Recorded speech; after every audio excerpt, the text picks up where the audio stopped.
जय हिंद। मैं कुमार विवेक, स्वागत है आपका हमारे YouTube channel Sivakasi defence academy गोला में। आज हम आपसे एक मुख्य टॉपिक पर चर्चा करेंगे, मांग का नियम। चर्चा क्या, आज कुछ बच्चों का मतलब ऐसा कहना है कि सर मांग की लोच क्या होती है, मांग का नियम क्या होता है।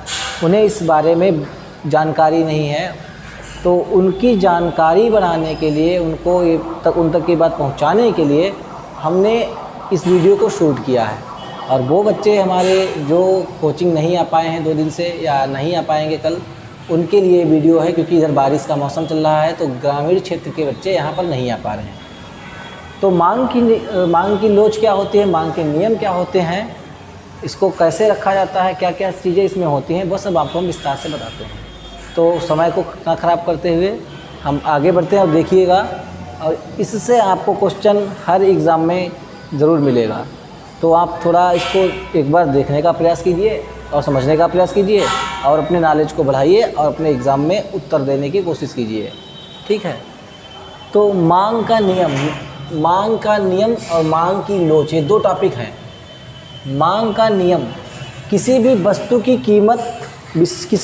की कीमत घटने पर उसकी मांग बढ़ जाती है, ठीक। जैसे कोई भी वस्तु है, मान लीजिए अगर अभी मान लीजिए OnePlus फ़ोन बहुत कस के उठा हुआ है, सब लोग जानते होंगे।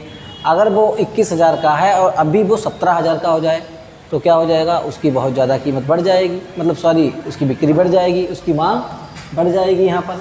और कीमत बढ़ने पर मांग घट जाती है। अगर उसी फ़ोन की कीमत 21,000 की जगह पे 25,000 हो जाए तो क्या होगा, यहाँ पर कमी आ जाएगी।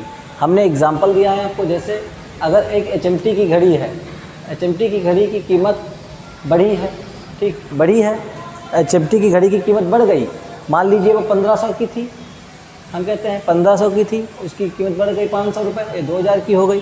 तब क्या हो जाएगी, इसकी मांग में कमी आ जाएगी, ठीक, मांग में कमी आ जाएगी, ठीक। तो यही लिखा है कि किसी भी वस्तु की कीमत घटने पर उसकी मांग बढ़ जाती है और कीमत बढ़ने पर उसकी मांग घट जाती है। वही HMT की घड़ी, मान लीजिए कीमत इसकी घट गई, जो 1500 की थी इसमें 500 माइनस कर दिए गए, मतलब 1000 की बिकने लगी, तो इसकी मांग क्या हो जाएगी, बढ़ जाएगी। ये मांग का नियम है, ठीक, यही मांग का नियम है। एक बार फिर से सुन लीजिए, किसी भी वस्तु की कीमत घटने पर उसकी मांग बढ़ जाती है और कीमत बढ़ने पर मांग घट जाती है, ये मांग का नियम है। मांग का नियम कुछ शर्तों पर लागू होता है। वो शर्तें कौन कौन सी हैं वो आपको समझाते हैं, देखिएगा। जैसे मान लीजिए व्यक्ति की आय में परिवर्तन ना हो, ठीक, पहली कंडीशन है व्यक्ति की आय में परिवर्तन नहीं होना चाहिए। फॉर एग्ज़ाम्पल, जैसे व्यक्ति की आय 250 रुपये है, समझने के तौर पे हम कहते हैं कि 250 रुपये है, ठीक, 250 रुपये है, व्यक्ति की आय प्रतिदिन 250 रुपये है। और सॉरी, 1 मिनट, जैसे कोई एक पेन है, इस पेन की कीमत 25 रुपये है, ठीक, उस पेन की कीमत 25 रुपये है और उस पर रुपए बढ़ गए तो अब ये पेन 45 का बिकने लगा। जब 25 रुपये वाला पेन 45 रुपये में बिकेगा तो जाहिर सी बात है इसकी मांग में कमी हो जाएगी, इसकी मांग में कमी हो जाएगी। उसके बाद में आती है व्यक्ति की आय।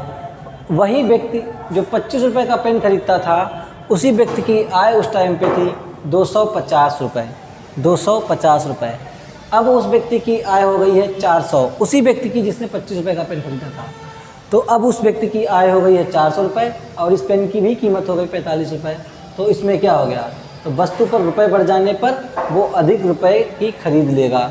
मतलब जो व्यक्ति 25 रुपये का पेन खरीदता था और 45 रुपये का हो गया तो उसकी डिमांड में कमी आएगी। लेकिन अगर व्यक्ति की सैलरी या आय 250 रुपये थी और वो हो जाती है 400 रुपये, तो वो 25 रुपये वाला पेन 45 रुपये का खरीद लेगा और अधिक भी खरीद लेगा, जो कि मांग के नियम के विपरीत है, ठीक। जो हमने आपको ये समझाया व्यक्ति की आय में परिवर्तन, इसमें जो हमने आपको थ्योरी समझाई है, ऐसा होता है अगर, तो ये मांग की नियम के विपरीत होगा, ठीक। दूसरा, वस्तु साधारण होनी चाहिए। साधारण से जैसे तात्पर्य क्या होता है, वो वस्तुएं जैसे टी शर्ट हम डेली पहनते हैं, शर्ट हम डेली पहनते हैं, पैंट हम डेली पहनते हैं, घर हम डेली जाते हैं, और फ़ोन का यूज़ हमारा डेली का है, जूते का यूज़ डेली का है, साइकिल बाइक का यूज़ हमारा डेली का है, 4 व्हीलर का हमारा डेली का यूज़ है, फ़ोन का हमारा डेली का यूज़ है, ईयरफोन का हमारा डेली का यूज़ है। तो यहाँ पर बोला गया वस्तु साधारण होनी चाहिए। तो मतलब हमारे पर्सनल यूज की चीज़ें दैनिक जीवन में जो हम प्रतिदिन उपयोग में लाते हैं, उन वस्तुओं के बारे में बोला गया है कि वो साधारण है, वो साधारण होनी चाहिए, दैनिक जीवन में उपयोग होने वाली वस्तुएं। लेकिन जो विशेष अवसर पर प्रयोग में लाया जाए, जो विशेष अवसर पर प्रयोग में लाई जाए, जैसे विशेष अवसर का क्या हो गया, मान लीजिए बहुत सी ऐसे जैसे टेंट हो गया, पंडाल हो गया, ठीक, और माइक हो गई, साउंड बड़े बड़े हो गए, ये विशेष अवसरों पर प्रयोग में लाई जाती हैं।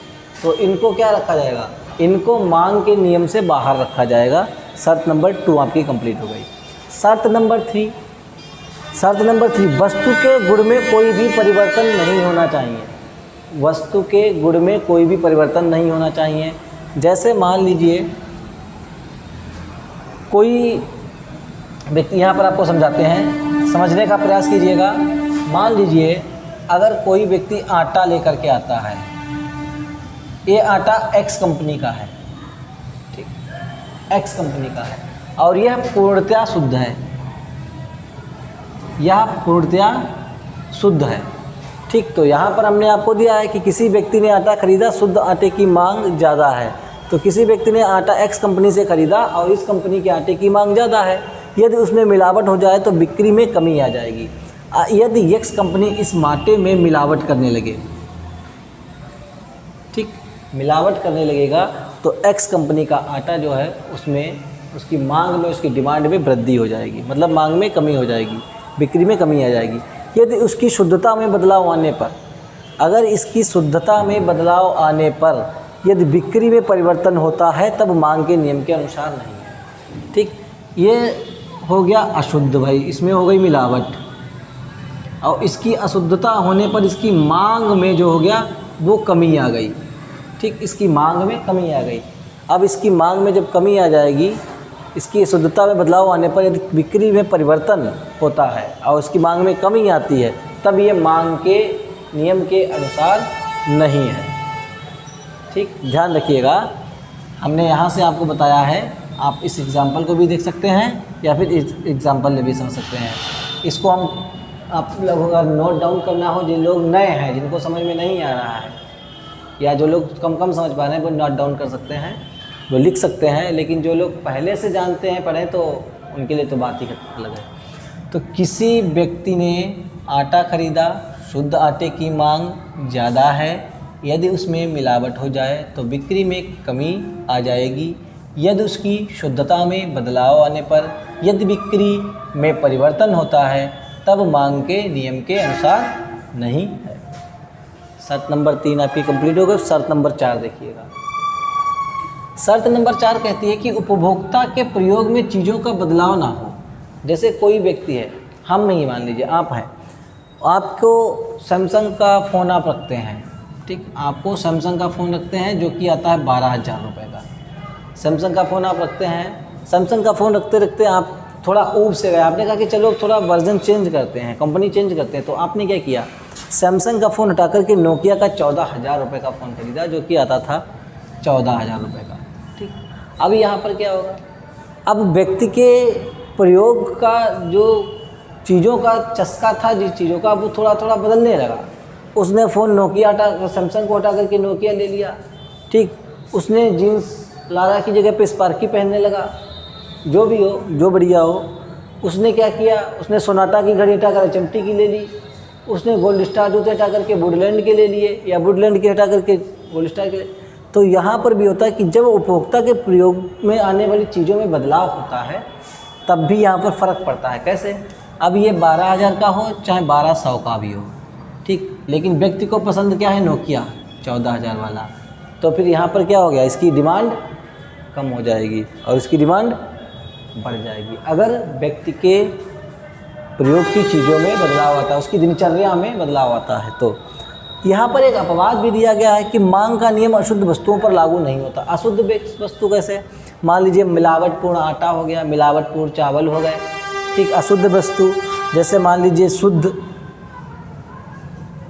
चीज़ें मिल ही नहीं हैं। जो अशुद्ध चीज़ें हैं, अशुद्ध का मतलब होता है जिनमें मिलावट हो, जिनमें कोई कमी हो, ठीक है, तो उन चीज़ों को मांग के नियम से अलग रखा गया है। तो मांग का नियम अशुद्ध वस्तुओं पर लागू नहीं होता है। आई रिपीटेड, मांग का नियम अशुद्ध वस्तुओं पर लागू नहीं होता। दूसरा इसमें है, जैसे मान लीजिए एक जीन्स बिकती है मार्केट में, उस जीन्स की कीमत 300 रुपये है, उस जीन्स की कीमत, जीन्स पैंट की कीमत 300 रुपये है। अब उस जीन्स पैंट की कीमत 300 रुपये, वहीं पर एक ब्रांडेड बिकती है, उसकी कीमत 1400 रुपये है। मतलब समझिएगा, ये 300 की है और ये 1400 की है। कस्टमर यहाँ ज़्यादा जाते हैं, यहाँ पर कम जाते हैं,